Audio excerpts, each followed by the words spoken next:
A few answers tonight into 911 protocol. This after a man was killed in his driveway.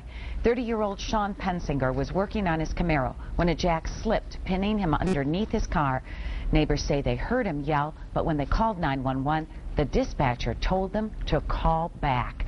24-hour News 8's Jessica Leffler's been looking into this all day long.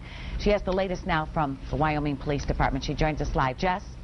Susie, the incident happened in Wyoming, but the call never went to the Wyoming Police Department. Instead, a cell phone determined where that call landed. I lost my baby there. Lydia Rhonda, Sean Pensinger's fiancee, still looking for answers after a neighbor placed a call at 12:21 on Friday.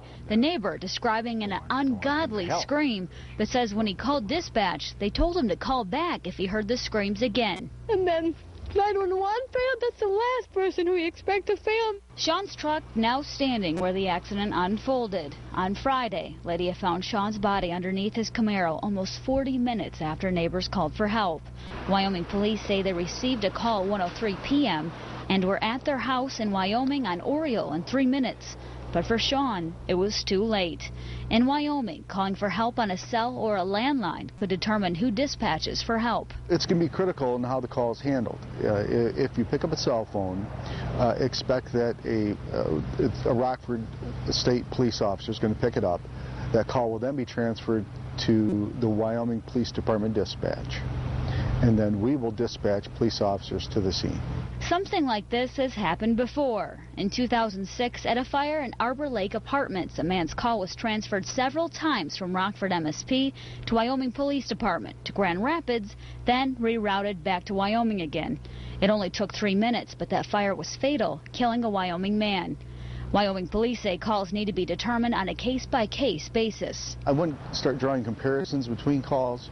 I think each call has its own merit, has its own scenario, has its own situation, and it's very difficult to try to lump calls together.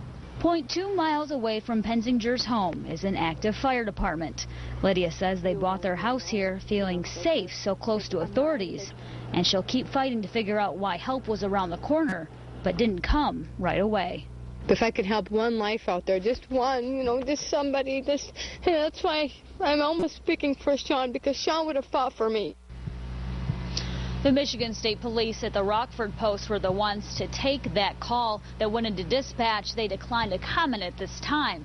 24-hour News 8 has filed a Freedom of Information Act request to not only get those 911 tapes, but also determine the Michigan State Police protocol for answering calls to dispatch. For now, we're live in Wyoming. I'm Jessica Leffler, 24-hour News 8.